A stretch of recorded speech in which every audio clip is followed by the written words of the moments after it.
بسم اللہ الرحمن الرحیم۔ میں نے غریب گھر میں زندگی گزاری تھی۔ میری ماں ایک بڑے بنگلے میں نوکری کرتی تھی۔ میرا ابا اس دنیا میں نہیں تھا۔ جیسے جیسے میں بڑی ہوتی گئی میری اماں مجھے بھی اپنے ساتھ لے جانے لگی۔ پھر ایک دن میں نے مالک کے کمرے میں جا کر دیکھا تو میرے پیروں تلے سے زمین نکل گئی۔ وہاں میری اماں تو مالک کے ساتھ۔ میرا نام فوزیہ ہے۔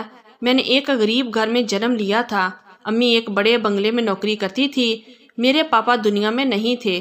میرے پاپا کو مرے ہوئے 4 سال گزر چکے تھے، اس لیے میری امی اور میں اکیلے ہی رہتے تھے۔ پہلے تو میں چھوٹی تھی۔ میری امی مجھے پڑوسن کے گھر چھوڑ کر چلی جاتی تھی۔ میں پڑوسن کی بیٹی کے ساتھ کھیلتی رہتی تھی، لیکن جب میں 15 سال کی ہو گئی تو میری ماں مجھے بھی اپنے ساتھ کام پر لے جاتی۔ میں پہلے بھی کبھی کبھی امی کے ساتھ بنگلے میں چلی جاتی تھی، لیکن کل کوئی اور ہی بنگلہ تھا۔ میں نے اماں سے پوچھا تو وہ کہنے لگی کہ یہاں کے مالک اچھے پیسے دے رہے ہیں۔ امی مجھے اندر لے گئی۔ مالک سامنے ہال میں بیٹھے تھے۔ میری ماں کو دیکھ کر اس آدمی کے چہرے پر عجیب سی مسکراہٹ آ گئی۔ میری امی نے اس آدمی سے میرا تعارف کروایا۔ اس آدمی نے عجیب نظروں سے مجھے سر سے پیروں تک بڑے غور سے دیکھا۔ مجھے اس کا ایسا دیکھنا اچھا نہیں لگا تھا۔ امی نے کہا کہ آج کے بعد سے میری بیٹی بھی کام پر آیا کرے گی۔ وہ کہنے لگا یہ تو آپ نے بہت اچھا کیا۔ پھر میری امی نے مجھے جھاڑو پکڑایا اور کہنے لگی تم پورے بنگلے کو جھاڑو پونجا لگاؤ، اس کے بعد کچن صاف کر دینا، پھر میں تمہیں دوسرا کام بتاتی ہوں۔ یہ کہہ کر امی نے اپنے مالک کی طرف دیکھا اور مالک نے مسکرا کر میری ماں کو کمرے میں جانے کا اشارہ کیا۔ میری امی مالک کے ساتھ ہی کمرے میں چلی گئی اور پھر کمرے کا دروازہ بند ہو گیا۔ میں نے ایک نظر جھاڑو پر ڈالی اور دوسری اس بنگلے پر، پھر گہری سانس بھرتے ہوئے پورے گھر کا جھاڑو لگانے لگی۔ مجھے کام کاج کرنے کی عادت بھی نہیں تھی، اس لیے مجھے جھاڑو پونچھا کرنے میں پورے 2 گھنٹے لگ گئے تھے اور میں یہی کام کر کے پوری طرح سے تھک گئی تھی۔ پھر میں کچن میں آئی تو پورا کچن گندا تھا، بہت زیادہ برتن جمع تھے۔ یہ سب دیکھ کر میرا رونے کو دل چاہ رہا تھا۔ میں یہ سب کام اکیلے کیسے کر سکتی تھی؟ خیر میں نے برتن دھوئے، کچن کی صفائی کی، لیکن ساتھ ساتھ میں یہ بھی سوچ رہی تھی کہ امی نے سارے کام تو مجھے بتا دیے، تو امی کمرے میں کیا کر رہی ہیں؟ میں کچن کا کام کرنے کے بعد بے حال سی ہو گئی تھی۔ جب میں باہر آئی تو مالک کا کمرہ ابھی بھی بند تھا۔ مجھے بھوک بھی بڑی تیزی سے لگ رہی تھی، اس لیے میں نے مالک کے کمرے کا دروازہ کھٹکھٹایا۔ کچھ دیر بعد امی نے کمرے کا دروازہ کھولا تھا۔ وہ پوری طرح پسینے سے بھیگی ہوئی تھی۔ مجھ سے کہنے لگی کہ تم باہر بیٹھو، میں ابھی آتی ہوں۔ یہ کہہ کر میری امی نے دروازہ بند کر دیا اور میری ماں کے پاس تو چادر بھی نہ تھی، لیکن جب وہ کچھ دیر بعد کمرے سے نکلی تو ویسے ہی چادر ان کے سر پر لپٹی ہوئی تھی جسے پہن کر کمرے میں گئی تھی۔ باہر آتے ہی انہوں نے کمرہ بند کر دیا اور مجھے اپنے ساتھ لیے بنگلے سے باہر نکل گئی۔ امی کی آنکھیں سوجی ہوئی تھی جیسے کمرے سے رو کر آئی ہو۔ میں یہی سوچ رہی تھی کہ امی نے بنگلے میں کوئی کام بھی نہیں کیا، وہ تو پورا دن مالک کے کمرے میں ہی رہی تھی۔ سارا کام تو میں نے ہی کیا تھا، لیکن میری ماں کو دیکھ کر یہی لگ رہا تھا کہ جیسے وہ بہت تھکی ہوئی ہو، نہ جانے ایسا کیا کام کیا ہوگا۔ میری ماں گھر جا کر سب سے پہلے اپنے کمرے میں چلی گئی اور دروازہ بھی بند کر لیا۔ مجھے بڑی زور سے بھوک لگ رہی تھی اور کھانے کو کچھ بھی نہیں تھا۔ آدھے گھنٹے بعد میری ماں اپنے کمرے سے باہر آئی۔ میں نے ان سے کہا کہ مجھے بہت زیادہ بھوک لگی ہے۔ اماں کہنے لگی کہ تم جا کر پڑوسن سے سالن لے آؤ، میں تمہارے لیے روٹی بنا دیتی ہوں۔ میں پڑوسن سے سالن لے کر آ گئی اور اتنی دیر میں امی میرے لیے روٹی بنا چکی تھی۔ رات کو امی نے کریلے گوشت بنایا جو مجھے بہت پسند تھا اور میں نے خوب اچھے سے کھایا۔ میری ماں نے میرے لیے صبح کے لیے بھی وہی سالن رکھ دیا۔ کہنے لگی کل کچھ بنانا نہیں پڑے گا، میں کام پر جانے سے پہلے ہی روٹیاں بنا کر رکھ دوں گی۔ میں نے کہا امی میں کل تمہارے ساتھ کام پر نہیں جاؤں گی، بہت بڑا گھر ہے، میں وہاں کام نہیں کر سکتی۔ میری ماں کہنے لگی کہ اب تم بڑی ہو گئی ہو، اس لیے ابھی سے کام کی عادت ڈالو، مہنگائی دن بہ دن بڑھتی جا رہی ہے، ایسے میں اکیلی گھر کا خرچہ نہیں اٹھا سکتی۔ امی کی مجبوری سن کر میں چپ ہو گئی، لیکن اب تو روز کا یہی کام تھا۔ امی اپنے مالک کے ساتھ کمرے میں اندر چلی جاتی اور میں سارا کام کرتی۔ مجھے امی پر غصہ بھی آنے لگا تھا اور حیرانی اس بات پر ہوتی تھی کہ امی جب کمرے سے باہر آتی تو پسینے سے بھیگی ہوئی ہوتی، اس کی آنکھیں سرخ ہوتی اور تھکی تھکی سی ہوتی۔ ایک بار میں نے ماں سے کہہ دیا کہ امی آپ تو کوئی کام بھی نہیں کرتی، لیکن دیکھنے میں ایسے تھکی ہوئی لگتی ہو کہ جیسے سارے گھر کا کام آپ نے ہی کیا ہو۔ کہنے لگی کہ میں کون سا آرام کرتی ہوں، میرا کام تو یہ ہے۔ ایسا کہہ کر وہ چپ سی ہو گئی۔ پھر ایک لمبی سانس بھر کر بولی، غربت ایک بہت بڑی مصیبت ہے، جس گھر کو لگ جائے اسے برباد کر دیتی ہے۔ میں یہی سوچتی کہ پتہ نہیں امی اتنی مشکل باتیں کہاں سے سیکھتی ہیں۔ میری ماں بہت خوبصورت تھی۔ کبھی میں پوچھتی، ماں تم کیوں اتنی مہنگی مہنگی سبزیاں گوشت خرید رہی ہو؟ تو وہ کہنے لگی، تم بھی تو میرے ساتھ اتنی محنت کر کے کمانے لگی ہو، تمہیں اچھے کھانے پینے کی ضرورت ہے۔ امی کبھی بھی خود اچھا کھانا نہیں کھاتی تھی، مجھے پیٹ بھر کر کھانا کھلاتی اور خود بچا ہوا کھانا کھاتی۔ کبھی کبھی میں سوچتی تھی کہ یہ کیسی مہنگائی ہے جو میری ماں کے لیے تو ہے لیکن میرے لیے نہیں ہے۔ میری ماں کی خوبصورتی اب پھیکی پڑنے لگی تھی۔ ایک دن جو کچھ میری آنکھوں نے دیکھا مجھے اپنی آنکھوں پہ یقین کرنا مشکل تھا۔ میری ماں اکثر اپنے کمرے کی الماری لاک رکھتی تھی۔ مجھے بھی منع کرتی کہ میری الماری کو ہاتھ مت لگانا، لیکن آج وہ بہت جلدی میں تھی۔ میں بڑی ہو رہی تھی، اس لیے امی مجھ سے کہنے لگی کہ تم اب چادر اوڑھ کر جایا کرو۔ میں امی کی الماری سے اپنے لیے چادر نکالنے لگی تو وہاں کپڑوں کے نیچے سے میں نے ایک ایسی چیز دیکھی کہ میرا دل ہی دھڑکنا بھول گیا۔ میری ماں مجھے باہر بلا رہی تھی۔ میں نے چادر لی اور کمرے سے باہر آ گئی۔ امی آج پھر سے اس مالی کے کمرے میں تھی۔ میرا آج کام کرنے کا بالکل بھی دل نہیں کر رہا تھا۔ میں نے سوچا کہ آخر یہ مالک میری ماں کو روز اپنے کمرے میں کیوں لے جاتا ہے اور 3-4 گھنٹے میری ماں سے کیا کام کرواتا ہے۔ میں نے آج اس گھر کی صفائی دل سے نہیں کی تھی۔ تھوڑے تھوڑے سارے کام کیے اور مالک کے دروازے کے پاس جا کر کھڑی ہو گئی اور میں نے دائیں بائیں دیکھا کہ شاید مجھے کوئی کھڑکی نظر آ جائے جس میں میں اندر جھانک سکوں۔ امی ایسا بھی کیا کام کرتی ہے، اتنی تھکی ہوئی ہوتی ہے، اس لیے وہاں کچھ نہ تھا۔ پھر میری نظر دروازے کے سوراخ پر پڑی۔ میں نے اس سوراخ سے جھانکا لیکن کمرے کی بتی بند تھی، بس چھوٹا سا بلب جل رہا تھا۔ کمرے میں ہر جگہ اندھیرا تھا، اس لیے مجھے ٹھیک سے کچھ بھی نظر نہیں آ رہا تھا۔ بس کمرے میں سامنے کی کھڑکی نظر آ رہی تھی جس کے سامنے پردہ لگا ہوا تھا۔ مجھے بالکل مایوسی سی ہو رہی تھی۔ میں کئی بار امی سے پوچھ چکی تھی کہ مالک کمرے میں لے جا کر کیا کام کرواتا ہے، لیکن میری ماں ہر بار بات کو ٹال دیتی تھی۔ لیکن اب میں نے بھی ٹھان لی تھی کہ میں ہر حال میں یہ بات جان کر ہی رہوں گی۔ میں ابھی ایسے ہی دیکھ رہی تھی کہ مجھے لگا جیسے کوئی میرے پیچھے کھڑا ہے۔ ابھی میں اگنور کر ہی رہی تھی کہ مالک کے گھر میں تو کوئی نہیں ہے، پھر یہ کون ہو سکتا ہے؟ پھر کس نے میرے کندھے پر ہاتھ رکھا؟ میں تو بری طرح سے ہڑبڑا کر پیچھے ہٹی۔ میرا دل ایسے ہو گیا تھا کہ دھڑکنا ہی بھول گیا ہو۔ جب میں نے اپنے پیچھے پلٹ کر دیکھا تو سامنے کھڑا نوجوان سا لڑکا مجھے ہی گھور رہا تھا۔ میں بری طرح سے ڈر گئی تھی۔ مجھے یہاں کام کرتے 2 مہینے ہو چکے تھے، لیکن میں نے اب تک کسی نوجوان کو یہاں آتے جاتے نہیں دیکھا تھا۔ اس لڑکے کے ہاتھ میں ایک بیگ تھا۔ وہ مجھے ترچھی نظروں سے دیکھ رہا تھا اور بولا، اے لڑکی، میرے باپ کے کمرے میں کیا دیکھ رہی ہو؟ مجھے تو ایسا لگا جیسے میری آواز ہی گلے میں کہیں پھنس گئی ہو۔ میں نے الٹا سیدھا بولنا شروع کر دیا، کچھ نہیں، میری امی۔ مجھے تو سمجھ نہیں آ رہا تھا کہ کیا جواب دوں۔ میں ابھی چپ ہو گئی۔ وہ کہنے لگا، چور ہو تم؟ میں جلدی سے بولی، بالکل نہیں۔ میرے جواب سے مجھے ایک نظر سر سے پیر تک دیکھا اور پھر بولا، کون ہو تم؟ میں نے کہا، میں اپنی امی کی بیٹی ہوں۔ میرا دماغ کام نہیں کر رہا تھا۔ مجھے نہیں پتا تھا کہ میں جواب کیا دے رہی ہوں۔ وہ میرے جواب پر مسکرانے لگا، کہنے لگا کہ سب اپنی ماں کی بیٹیاں اور بیٹے ہوتے ہیں، میں بھی اپنے پاپا کا ہی بیٹا ہوں، لیکن تم یہ بتاؤ کہ اس کے علاوہ کیا ہو؟ میں نے کہا، میں اس گھر کی نوکرانی کی بیٹی ہوں، یہاں کام کرتی ہوں۔ نہ جانے کیوں میں بدحواسی ہو گئی تھی۔ میری بات سن کر اس نے اپنا بیگ ایک طرف رکھا اور سامنے والے صوفے پہ بیٹھ گیا اور اپنا سامان شیشے کے میز پر رکھ دیا۔ پھر مجھے اشارے سے اپنے پاس بلانے لگا، کہنے لگا، اے لڑکی، آؤ، میرے جوتے اتارو۔ یہ سن کر مجھے حیرانی ہوئی۔ میں ایک نوکرانی کی بیٹی تو تھی، لیکن ایسا کام کبھی بھی نہیں کر سکتی تھی۔ میں نے صاف صاف انکار کر دیا، میں ایسا کام نہیں کرتی۔ میری بات سن کر وہ بولا، اچھا، پاپا کے کمرے میں جھانک سکتی ہے اور یہ کام نہیں کر سکتی؟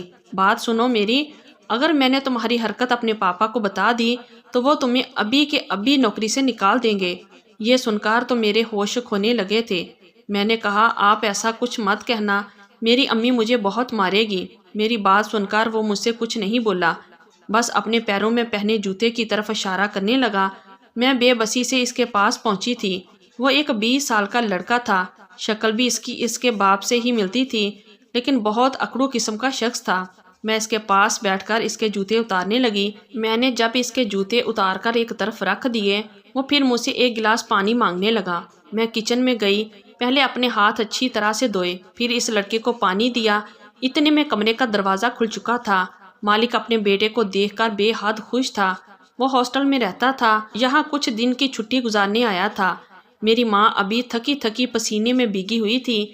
وہ لڑکا میری ماں کو جانتا تھا، انہیں دیکھ کر سلام کرنے لگا۔ میری ماں نے بھی اسے سلام کا جواب دیا اور پھر امی نے واپسی کی اجازت مانگی اور مجھے اپنے ساتھ لیا اس بنگلے سے باہر نکل گئی۔ اگلے دن جب امی کے ساتھ کام پر گئی تو وہ لڑکا ناشتہ کر رہا تھا۔ میری ماں پھر سے مالک کے کمرے میں جا چکی تھی۔ میں بنگلے کی صفائی کرنے لگی۔ وہ لڑکا مجھے ہی دیکھے جا رہا تھا۔ میں نے بھی خوبصورتی اپنی ماں جیسی ہی پائی تھی۔ میری عمر 15 سال تھی۔ میں جب اس لڑکے کے کمرے میں صفائی کے لیے گئی تو وہ وہیں میرے پیچھے کمرے میں آ گیا۔ مجھے حیرت اس وقت ہوئی جب اس نے کمرے کا دروازہ بند کیا تھا۔ میرا دل ڈر کے مارے کام کا رہ گیا تھا۔ مجھے بڑی عجیب سی نظروں سے دیکھ رہا تھا۔ وہ میرے پاس آ گیا۔ میں فوراً سے پیچھے ہٹی اور کمرے کے دروازے کی طرف بڑھنے لگی، لیکن اس سے پہلے وہ اس دروازے کے پاس پہنچ گیا تھا۔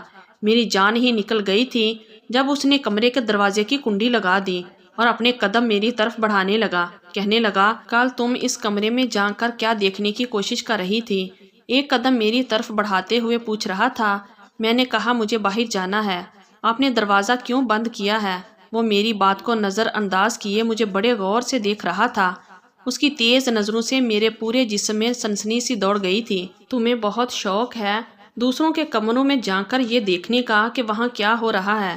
پھر وہ ہنسنے لگا، کہنے لگا، میں تمہیں بتاؤں گا کہ میرے جسم میں غصے کی لہر دوڑ آئی تھی۔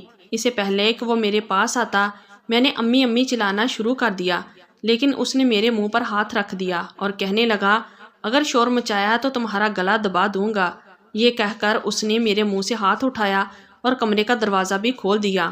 میں کمرے سے باہر نکل گئی۔ اس لڑکے نے اپنے کمرے کا دروازہ تیزی سے بند کر لیا۔ میں اس طرح پریشان تھی کہ رونے لگی تھی۔ میں سوچ چکی تھی کہ اب یہاں کام کرنے نہیں آؤں گی۔ میں نے باقی کا کام روتے ہوئے کیا تھا۔ امی جیسے مالی کے کمرے سے باہر نکلی، مجھے روتا دیکھ کر پریشان ہو گئی۔ مجھ سے رونے کی وجہ پوچھنے لگی۔ میں اس وقت مالی کے سامنے کچھ نہیں بولی۔ میں نے کہا، میرے سر میں بہت درد ہو رہا ہے۔ میں پورے راستے میں روتی رہی۔ میری امی مجھے گھر کے بجائے ڈاکٹر کے کلینک لے جانے لگی، لیکن میں نے منع کر دیا۔ گھر جا کر میں امی کے ساتھ لا کر پھوٹ پھوٹ کر رونے لگی اور اس لڑکے کی باتیں بھی بتا دی۔ میری ماں بہت زیادہ پریشان ہو گئی تھی۔ میں نے کہا، امی مجھے اس بنگلے میں نہیں کام کرنا۔ میری ماں نے مجھے چپ کروایا اور کہا، کل سے میں اکیلی ہی جایا کروں گی۔ اگلے دن میں گھر پر ہی رہی تھی، لیکن اس دن جب امی گھر پر آئی تھی، اس کا چہرہ لال ہو گیا تھا۔ وہ بہت زیادہ تھکی ہوئی تھی۔ آتے ہی بچھی ہوئی چارپائی پر لیٹ گئی۔ جب میں نے امی کو چھو کر دیکھا تو وہ بخار سے تڑپ رہی تھی۔ میں نے جلدی سے امی کو پانی پلایا، کھانا کھلایا، گھر پر رکھی بخار کی دوائی بھی دی۔ رات بھر میں امی کا سر دباتی رہی۔ نیند میں بھی وہ ہائے ہائے کر رہی تھی۔ میرے پاس رشتے کے نام پر صرف ایک امی ہی تو تھی۔ اگر اسے بھی کچھ ہو جاتا تو میں کیسے جی سکتی تھی؟ صبح تک امی کا بخار تو کافی کم ہو گیا تھا، لیکن تھکاوٹ بہت زیادہ تھی۔ اس کے باوجود مالی کے گھر جانے کو تیار تھی۔ میں نے ان سے کہا کہ وہ آج چھٹی کر لے، لیکن وہ کہنے لگی کہ چھٹی نہیں کر سکتی ورنہ میری نوکری چھوٹ جائے گی۔ میں نے کہا، تو ٹھیک ہے، آج میں اکیلے کام پر چلی جاتی ہوں۔ میری بات سن کر امی کی رنگت اڑ گئی تھی۔ کہنے لگی، نہیں، میں تمہیں اکیلے کبھی نہیں بھیج سکتی۔ اس بار امی کے ساتھ میں بھی اس بنگلے میں چلی گئی، لیکن میری ماں کی طبیعت ٹھیک نہ تھی۔ وہاں پہنچ کر وہ بالکل بے حال سی ہو گئی تھی۔ میں نے ان سے کہا کہ وہ ایک جگہ بیٹھ جائے، میں سارے کام خود کر لوں گی۔ میری امی گھر کے کونے میں بیٹھ گئی۔ اس مالک کا بیٹا آج مجھے کہیں بھی نظر نہیں آیا تھا، شاید واپس ہاسٹل جا چکا تھا۔ میں نے پورے گھر کی صفائی کی۔ امی کونے میں بے بسوں کی طرح لیٹی تھی۔ جب سارے کام ختم ہو گئے تو مالک کہنے لگے کہ تمہاری ماں تو بہت بیمار ہے، اس کے حصے کا کام کون کرے گا؟ یہ سن کر مجھے اس مالک پر غصہ آنے لگا اور افسوس ہونے لگا۔ میں نے کہا، میری ماں بیمار ہے۔ وہ کہنے لگا، میں کچھ نہیں جانتا، مجھے اپنا کام پورا کروانا ہے، تمہاری ماں سے نہیں ہوتا تو تم کرو۔ میں نے حامی بھر لی۔ راز تو مجھے بھی جاننا تھا کہ وہ مالک گھنٹوں میری ماں سے کیا کام کرواتا ہے، جو میری ماں کی الماری میں ہزاروں کے نوٹ پڑے رہتے ہیں، لیکن جیسے ہی میں مالک کے کمرے میں جانے لگی میری ماں مجھ پر چلانے لگی، کہنے لگی کہ تم اندر نہیں جاؤ گی۔ شاید میری امی پاس نہیں تھی، اس لیے میری اور مالک کے درمیان کی باتیں سن لی تھی، اس لیے اتنے تیز بخار میں بھی بول پڑی تھی۔ بہت مشکل سے وہ اٹھی اور مجھے لے کر باہر آ گئی۔ شام کو میں اپنی امی کو ڈاکٹر کے پاس لے کر گئی۔ اگلے دن میری ماں گہری نیند میں سو رہی تھی۔ میں چپکے سے گھر سے باہر نکل گئی۔ اب تو میں سوچ میں پڑ گئی تھی کہ مجھے بھی معلوم ہو کہ بند دروازے کے پیچھے کیا راز ہے۔ میں اس بار اکیلی بنگلے میں چلی گئی تھی۔ میرے مالک مجھے اکیلا دیکھ کر میری ماں کے بارے میں پوچھنے لگا۔ میں نے کہا ان کی طبیعت ٹھیک نہیں ہے۔ پہلے تو اس مالک نے مجھ سے سارے گھر کے کام کروائے اور پھر اس کے بعد کہنے لگا کہ میں وہ کام کروں جو میری ماں کرتی ہے، وہ مجھے اس کے ڈبل پیسے دے گا جتنے میری ماں کو دیتا تھا۔ میں اس کی بات مان گئی۔ اس وقت مجھے پیسے نہیں چاہیے تھے، بس یہ جاننے کی دلچسپی تھی کہ وہ میری ماں سے کیا کام کرواتے ہیں، کہ جب میری ماں کمرے سے باہر آتی ہے تو تھکی تھکی ہوتی ہے۔ میں جب مالک کے کمرے میں گئی پورے کمرے میں اندھیرا چھایا ہوا تھا۔ اس مالک نے ایک نائٹ بلب آن کیا اور خود واش روم میں چلا گیا۔ میں دھڑکتے دل کے ساتھ اس کمرے کے بیڈ پر بیٹھ گئی۔ کچھ دیر بعد مالک واش روم سے باہر آئے تو اس نے رات کے کپڑے پہن رکھے تھے۔ مجھے یہ دیکھ کر حیرت ہوئی۔ جب اس مالک نے کمرے کی کنڈی لگائی تو میرے ہوش ہی اڑ گئے تھے۔ میں سمجھ نہیں پا رہی تھی کہ وہ مجھ سے کیا کام کروانا چاہتا ہے۔ میں کھڑی ہو گئی لیکن اتنی دیر میں وہ میرے پاس پہنچ گیا تھا۔ پھر اس نے میرے ہاتھ میں زیتون کے تیل کی شیشی پکڑا دی۔ یہ کہنے لگا کہ میرا مساج کرو، اور بنا رکے مجھے اس کا مساج کرنا تھا۔ وہ ایک موٹا سا آدمی تھا اور اس کے جسم میں خارش کی شکایت رہتی تھی۔ وہ ہر روز میری ماں سے 3-4 گھنٹے لگاتار مالش کرواتا تھا۔ کہنے لگا میں تمہاری ماں کو اپنی بہن مانتا ہوں اور میں اس بیماری کے بارے میں کسی اور کو نہیں بتا سکتا تھا۔ میری ماں تھکان سے بے حال سی ہو جاتی تھی اور کبھی کبھی تھکان سے رونے لگتی ہے۔ لگاتار 3 گھنٹے اس آدمی کی مساج کرنے کے بعد میں آج خود پسینے سے بھیگ چکی تھی۔ اس آدمی نے اپنی جیب سے مجھے 4000 روپے نکال کر دیے۔ کہنے لگا یہ بیماری میری بہت بڑی مجبوری بن گئی ہے۔ اس زیتون میں کچھ خاص جڑی بوٹیاں ہیں، اس کے بعد ہی میں کچھ ٹھیک محسوس کرتا ہوں، ورنہ خارش سے میری چیخیں نکل جاتی ہیں۔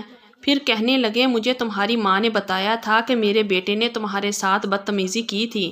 میں نے اسے اس بات پر بہت ڈانٹا تھا اور تم سے بھی معافی مانگتا ہوں۔ آگے سے وہ تمہیں کچھ نہیں کہے گا۔ میں نے اسے کوئی جواب نہیں دیا اور کمرے کا دروازہ کھول کر باہر نکل آئی۔ مجھے میری ماں کے بارے میں ہر سوال کا جواب مل چکا تھا۔ میں جتنی بھی اپنی ماں کی عزت کرتی اتنی ہی کم تھی۔ میرے لیے وہ میرا سب کچھ تھی۔ نہ جانے میں نے کیوں ان کی شرافت کو شک کی نظر سے دیکھا تھا۔ ہر بند دروازے کے پیچھے صرف گناہ نہیں ہوتا۔ یہ بات اب مجھے اچھی طرح سے سمجھ میں آ گئی تھی۔ آپ کو میری کہانی کیسی لگی کمنٹ باکس میں ضرور بتائیے گا، اور کہانی اچھی لگی ہو تو چینل کو سبسکرائب، ویڈیو کو ایک لائک ضرور کیجیے گا۔ شکریہ۔ اللہ حافظ۔